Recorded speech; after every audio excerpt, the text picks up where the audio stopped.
이 데살로니가 교회는 바울이 2차 선교 여행 중에 마케도니아에서 빌립보 교회를 처음에 세우고 두 번째로 개척한 교회가 바로 이 데살로니가 교회죠.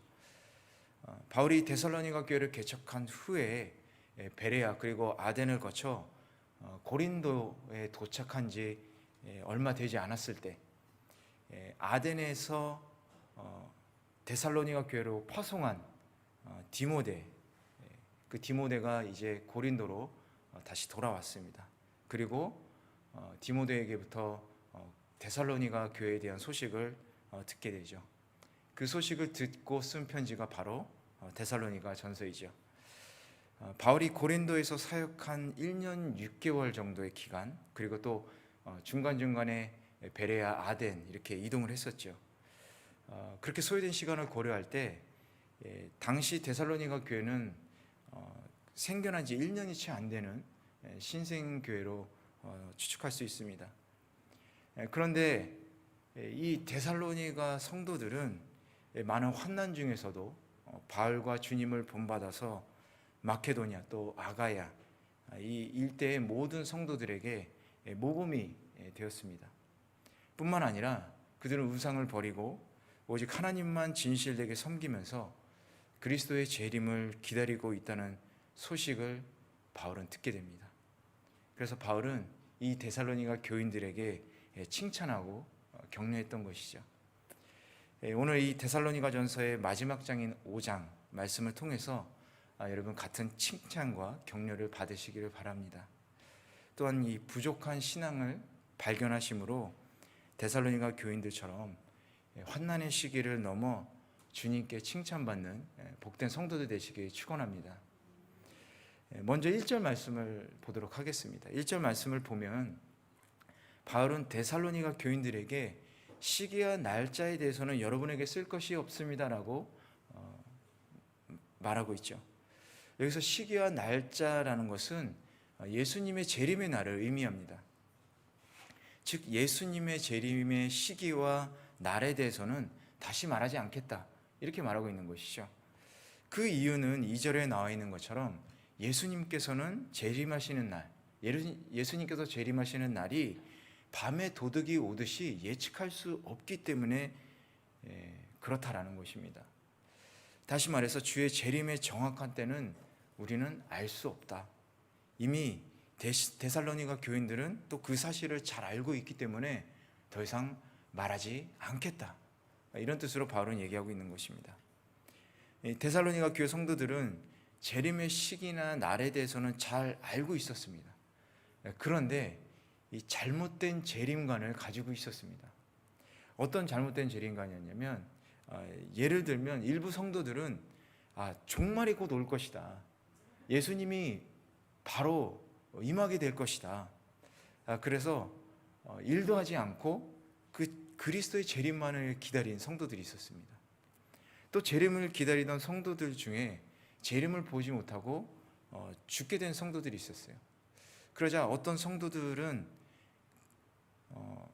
재림에 대한 의심을 품게 된 거죠. 예수님을 만나지 못하고 재림하신 예수님을 만나지 못하고 죽은 성도들은 과연 괜찮은 건가? 이런 의심을 하기 시작했던 것입니다. 이런 배경 속에서 바울은 앞선 4장부터 올바른 재림관을 가르치고 재림에 대한 소망을 잃지 않도록 권면하고 있었던 것이죠. 3절 말씀도 2절과 동일한 의미로 주의 날에 대한 불예측성, 예측할 수 없는 것에 대해서 언급을 하고 있죠. 그들이 평안하다, 안전하다. 여기서 그들이라는 것은 예수님을 믿지 않는 모든 사람들을 가리킵니다. 예수님을 믿지 않는 모든 자들은 인류의 종말이 있다는 생각조차 하지 않고 살아가죠. 그래서 이 지구상의 유토피아를 꿈꾸면서 지상 낙원을 만들기 위해서 살아가고 있습니다. 그들은 발전된 과학기술, 풍요로운 물질 문명으로 하나님 없이도 평안과 안전함을 느끼면서 자신들이 이루어놓은 세계가 영원할 것이라고 생각을 하죠. 그러나 오늘 말씀에서 믿지 않는 자들이 하나님 없는 거짓 평안과 안전 속에 파묻혀 살 때, 임신한 여인에게 해산의 고통이 찾아오는 것처럼 멸망이 갑자기 닥치고 또 그들이 결코 피하지 못할 것이다 라고 말하는 것입니다. 여러분, 한 번쯤은 아직 경험 안 하신 분들도 있지만 앞으로 또 경험하시겠지만 출산일에 딱 맞춰서 나오는 아기가 없죠. 그리고 어떻습니까? 출산의 고통은 피해갈 수가 없죠. 반드시 출산의 고통이 있지 않습니까? 그것처럼 누구도 예측하지 못하고 예측이 빗나가고 또 고통이 반드시 있다라는 것을 말하고 있는 것입니다. 그렇다면 이 1절에서 3절 말씀을 통해서 데살로니가 교회에 있던 재림에 대한 말씀이 오늘 우리에게 말하고 있는 것은 무엇일까요? 이 말씀을 통해서 오늘 주님께서 무슨 말씀을 하고 있을까요? 그것은 우리 또한 믿지 않는 자들처럼 주님 없는 평안과 안전에 빠져서 살지 않도록 경계하라는 것입니다. 우리는 예수님의 십자가의 사랑과 부활, 승천, 그리고 재림에 대해서 믿습니다. 할렐루야. 그럼 여러분은 예수 그리스도의 재림에 대해서 얼마나 자주 생각하고 계십니까? 여러분, 예수님의 사랑 다 아시죠? 매일매일 예수님의 은혜를 간구하죠. 근데 예수님의 재림에 대해서 여러분 얼마나 생각하고 계십니까? 예수님의 재림이라는 것을 그저 머리로만 이해하는 것이 아니라 우리의 삶 속에서 얼마나 기대감을 가지고 또 진지하게 생각하고 계신지 사실 저도 궁금합니다. 예수님께서는 재림에 대한 약속과 그 확실성이 우리의 현재의 삶 그리고 미래의 삶에 엄청난 의미를 지닌다고 생각하셨습니다. 예수님은 그렇게 생각하고 계셨어요. 그래서 예수님께서는 팔레스타인 지역을 두루 다니면서 혼인잔치 그리고 열처녀의 비유, 무화과나무 등에 대한 많은 얘기를 우리에게 해주셨습니다. 그렇게 많은 천국에 대한 비유를 해주셨죠. 예수님 오실 때를 말씀하셨습니다. 왜 그런 얘기를 하셨을까요? 그 많은 비유에 대한 말씀을 하시면서 예수님께서 다시 오실 때를 준비하라고 경고하고 계셨죠. 누가복음 18장 8절에 보면 이런 말씀이 써 있습니다. 누가복음 18장 8절에 인자가 올 때에 세상의 믿음을 보겠느냐? 예수님께서 이런 말씀하셨어요. 예수님의 재림의 날에 우리는 과연 준비가 되어 있을까라고 묻고 계시는 것입니다. 아니, 우리가 안 믿는 것도 아니고 좀 알려주시고 힌트를 좀 주시든가 이렇게 생각할 수 있죠. 근데 여러분, 묵시록을 보면 잘 알듯이 예수님이 재림의 날이 가까워지면 많은 징조들이 보이기 시작합니다. 그걸 알려주고 계시고 있죠. 아니, 그럼 징조 말고 정확하게 그럼 언제 오신다고 얘기해 주시면 더 준비하기 쉽지 않을까요? 만약에 정확한 주님의 재림의 날이 이렇게 공표된다면, 공식적으로 알려진다면 아마도 실컷 흥청망청 죄와 더불어 살다가 그 전날쯤에 회개하는 사람들이 많이 있겠죠. 그리고 제가 주님 믿습니다, 손들고 돌아오는 사람들이 많이 있을 것 같습니다. 그래서 여기에 대해서 마틴 루터는요, 이렇게 얘기했습니다. 예수께서 자신이 오실 시간을 알려주지 않는 이유는 우리가 긴장을 해제하고 안일에 빠질 것을 염려하셨기 때문이다. 오늘 이 말씀처럼 경고의 말씀을 무시하고 평안하다, 안전하다 하며 계속해서 세상적인 쾌락과 안일에 빠져 산다면 심판의 고통이 돌연 찾아올 수 있다는 것입니다. 출산 준비를 하는 산모는 많은 준비를 합니다. 자신의 옷도 준비를 하죠. 출산을 위해서. 그리고 아기를 위해서 옷과 젖병 이런 것들을 아주 많이 준비합니다. 남편은 어떻습니까? 언제 태어날지 모르는 아이를 이렇게 지켜보면서 긴장하면서 그 날을 기다리고 있죠. 마찬가지로 주님의 재림을 기다리는 성도는 언제나 긴장감을 가지고 기도하면서 또 기쁨으로 그 날을 준비해야 하겠습니다. 우리 주님의 사랑만이 아니라 주의 날을 준비하는 복된 성도들 되시길 주님의 이름으로 축원합니다. 우리 4절에서 7절 한번 같이 읽어보도록 하겠습니다. 시작. 그러나 형제들이여, 여러분은 어둠에 있지 않으므로 도둑이 강탈해 가는 것처럼 그날이 여러분에게 이르지 못할 것입니다. 여러분은 모두 빛의 아들들이요 낮의 아들들이기 때문입니다. 우리는 밤이나 어두움에 속하지 않았습니다. 그러니 우리는 다른 사람들처럼 자지 말고 오직 깨어 정신을 차립시다. 잠자는 사람들은 밤에 자고 술 취하는 사람들도 밤에 취합니다.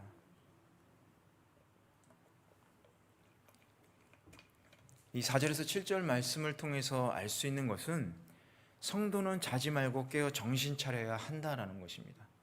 성도는 자지 말고 깨어 정신 차려야 한다라는 것입니다. 자지 말고 깨어서 정신 차리는 것이 무슨 뜻일까요? 1절에서 3절을 보면 거짓 평안과 거짓 안전 속에서 주님의 날을 기다리지 않는 자들에게 임하는 심판에 대해서 얘기를 하고 있습니다.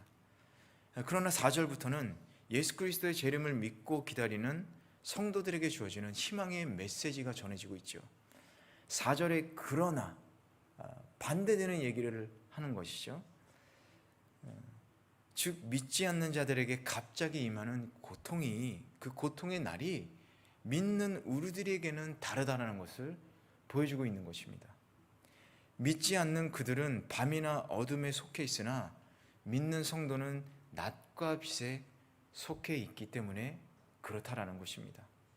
즉 그리스도인들은 믿지 않는 사람과 다른 삶을 살고 있기 때문에 우리가 맞이하는 주의 날은 그들의 날과 다르다, 이 얘기를 하고 있는 것입니다. 6절을 보면 자지 말고 깨어 정신 차릴 것을 권면하면서 이 대조적으로 잠자는 사람은 밤에 자고 술 취하는 사람도 밤에 취한다, 이렇게 얘기를 하고 있죠. 밤이나 어둠에 속한 자들은 쾌락에 빠져 밤에 자는 것으로 묘사를 하고 있는 것입니다. 그런데 사실 여러분, 밤에 잔다는 것은 어떻습니까? 잠은 하루 동안의 일을 마치고 편안하게 쉬면서 우리의 몸과 또 정신적으로 생각도 회복시키는 시간이죠. 그런데 영적인 잠은 반대입니다. 유익이 되지 않습니다, 우리에게. 여러분, 이불 속에 이렇게 지금같이 추운 시기에는, 겨울에는 이불 속에 파고들어서 따뜻함을 느끼게 되면 어떻습니까? 별로 일어나고 싶은 마음이 들지 않죠. 영적인 잠이 우리를 덮치게 되면 영적으로 나른해지면서 편안한 생활 속에 빠지게 됩니다. 그리고 마음이 무감각해집니다. 하품을 계속하다가 눈을 감게 되듯이 영적인 졸음은 서서히 영혼을 마비시켜가는 것이죠. 영적으로 졸기 시작하면 교회 생활이 지루해지기 시작합니다. 기도도 잘 안 하게 되고요. 또 영적인 일에 대한 관심이 식어지게 됩니다. 그러면 한때 활기차고 열심히 예수님을 위해 살던 사람이 죄의 문제에 대해서 나태해지고 둔감해지는 것이죠. 자신이 죄를 짓고 있는 것조차도 모르게 되는 것입니다. 그래서 바울은 그러니 우리는 다른 사람들처럼, 즉 밤이나 어둠에 속한 사람들처럼 자지 말고 오직 깨어 정신을 차립시다, 이렇게 말하고 있는 것입니다. 영적으로 깨어있는 사람이 성도이기 때문에 그런 얘기를 하고 있는 것이죠. 그럼 정신을 차리라는 말은 무슨 얘기를 하고 있는 것일까요? 여기서 정신 차리는 것은 영적으로 졸거나 나태해지지 않기 위해서 노력하는 것을 말합니다. 운전을 하는 동안 졸음이 오면 어떻습니까? 어떻게 합니까? 이렇게 차의 창문을 내리기도 하고, 또 음악을 조금 크게 틀기도 하고, 껌을 씹기도 하고, 아니면 잠시 쉬기 위해 이렇게 한쪽 옆으로, 도로 옆으로, 길가로 차를 대기도 하죠. 핸들을 잡고 졸면 큰 사고가 날 수 있습니다. 영적으로 자는 것 역시 그것처럼 위험하다라는 것을 말하고 있습니다. 마찬가지로 우리가 영적인 졸음이 왔을 때 깨어나기 위해서 노력을 해야 한다는 것입니다. 뭔가 행동을 해야 한다는 거예요. 적어도 하나님께서 우리의 마음을 새롭게 하시기를 우리는 간구하는 기도를 해야 됩니다. 그리고 언제나 민감하게 새롭게 하시는 주님의 그 일에 대해서 마음을 열고 교회와 사회 안에서 책임의식을 가지고 우리가 열심히 살아가야 하는 것이죠. 그들을 위해서 섬겨야 하는 것입니다. 여러분, 깨어있는 것은 잠을 자는 것과 반대죠.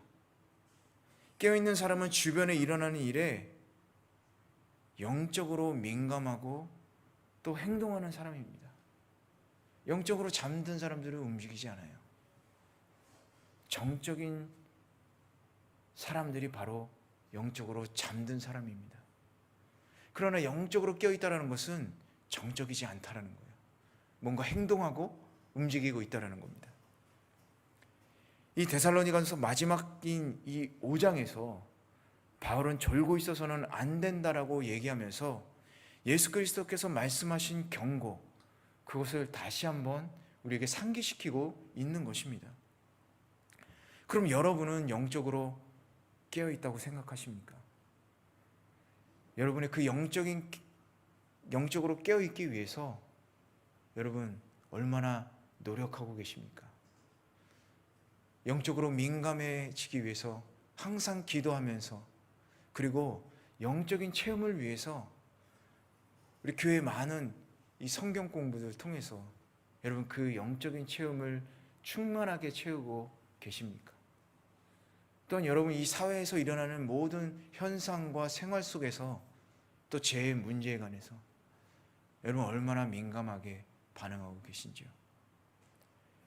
여러분, 오늘 말씀을 통해서 우리 자신을 다시 한번 돌아보면서 내가 정말 영적으로 깨어 있는지, 만약에 영적으로 졸고 있다라면 과연 나는 어떤 행동을 해서 이 졸음을 이겨내고 또 깨울 수 있는지, 여러분 어떤 노력이 필요한지 다시 한번 생각해 보시기를 축원합니다. 여러분 자지 말고 깨어 정신 차리시기를 주님의 이름으로 축원합니다. 우리 마지막 8절에서 11절 한번 같이 읽어보도록 하겠습니다. 시작. 낮에 속한 사람들이니 정신을 차리고 믿음과 사랑의 가슴바지 갑옷을 입고 구원의 소망의 투구를 씁시다.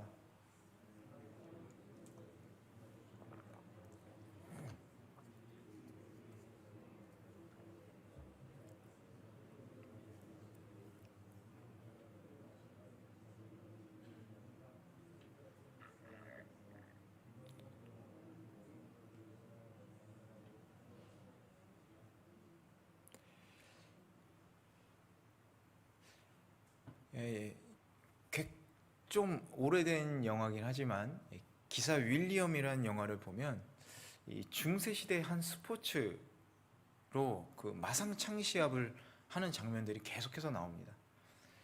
그 기사들이 이제 마상 창시합을 하면서 그걸 이제 서민들이 구경하고 열광하는 그런 내용의 영화입니다.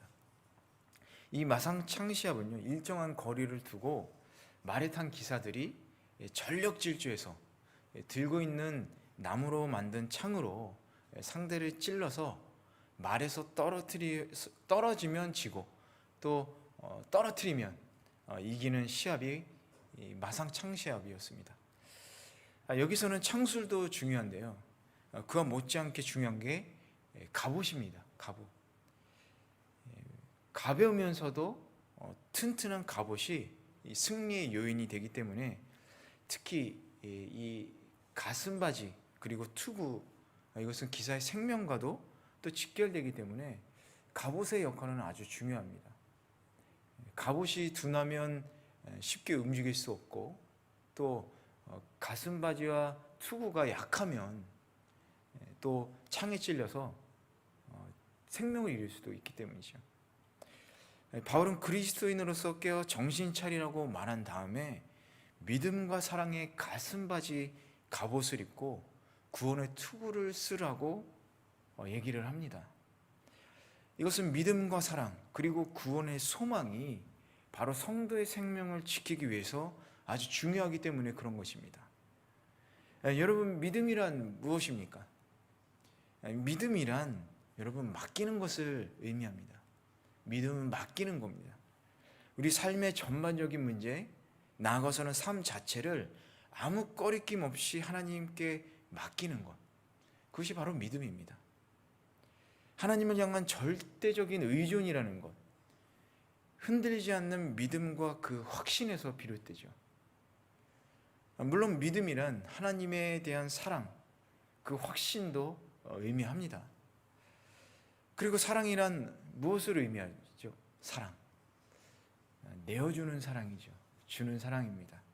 우리 주 예수님께서 우리를 사랑하셔서 목숨까지 내어주신 그 사랑, 또 그 예수님을 사랑하면서 헌신하는 우리의 사랑, 그리고 이웃을 위해 섬기는 사랑, 이 사랑으로 모든 사단의 거짓됨에서 우리를 보호할 수 있는 것입니다.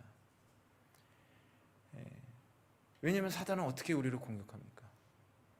우리의 믿음을 의심하게 하죠. 예수님의 사랑을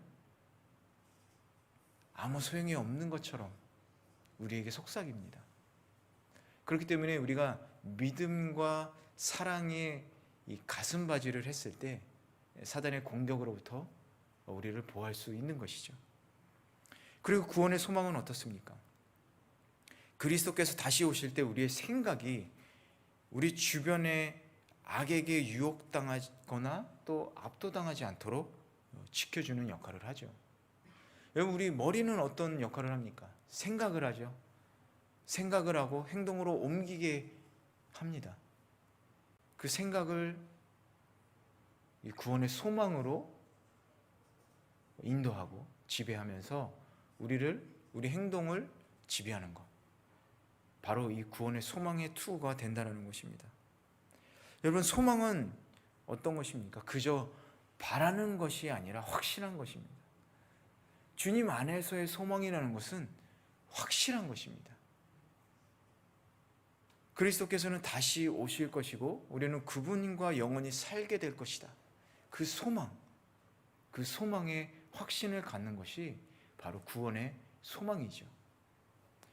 우리 10절 말씀을 다시 한번 읽어보도록 하겠습니다. 10절 말씀 한번 읽겠습니다. 시작.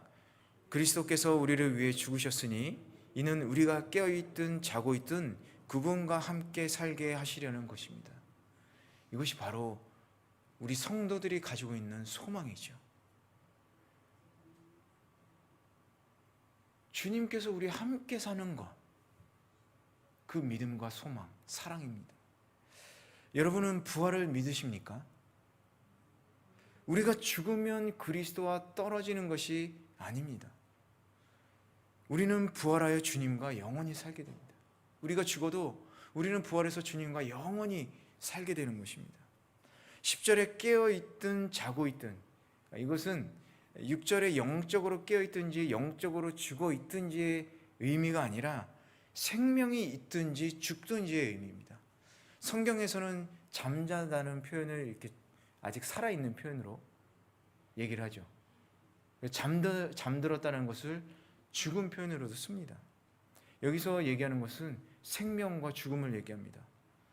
따라서 누구든지 그리스도 안에서 살고 그리스도 안에서 죽었으면 그가 죽어 있어도 그리스도 안에 있고 그리스도 안에서 다시 살 것이다 라고 얘기하고 있는 것입니다. 이것은 예수 그리스도와 예수님을 사랑한 사람들과의 사이에는 끊을 수 없는 연합의 관계가 있다라는 것을 뜻합니다. 우리가 예수님을 믿는 순간 어떻게 됩니까? 예수님을 믿고 예수님을 믿는 그 믿음으로 이 세상에서 살아가겠습니다.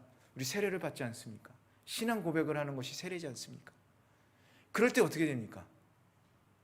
연합한다라고 그랬어요. 연합한다. 우리는 지금 연합해서 주님과 함께 있는 것이에요. 그렇기 때문에 연합해서 주님 안에 있는 우리는 죽어도 죽는 것이 아니라 주님 안에서 사는 것입니다. 할렐루야. 그것은 시간을 초월한 것이고 죽음을 초월한 것입니다. 왜냐하면 예수 그리스도께서 살고 죽고 다시 사셨기 때문에 그리스도와 함께하는 저와 여러분도 이처럼 살아있고 다시 죽고 다시 살아난다는 거예요. 할렐루야. 우리가 언젠가 다시 죽지만 우린 죽게 되지만 다시 주님 안에서 살아난다는 것. 살든지 죽든지 예수 그리스도에게서 성도를 떼어놓을 수 없기 때문에 산자이든지 죽은 자이든지 모두에게 소망이 있다라는 것입니다. 여러분, 이 소망을 가지시길 축원합니다.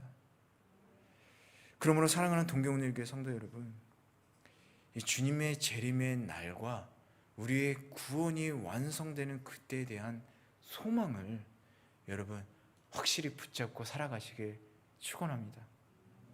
이 땅의 삶을 바라보면서 소망 없이 절망하는 이 믿지 않는 사람들과 다르게 성도는 부활에 소망하는 사람들이기 때문에 우리는 절망 가운데서도 우리는 기뻐할 수 있고 소망을 가질 수 있는 사람들이다라는 것을 여러분 잊지 마시기를 바랍니다.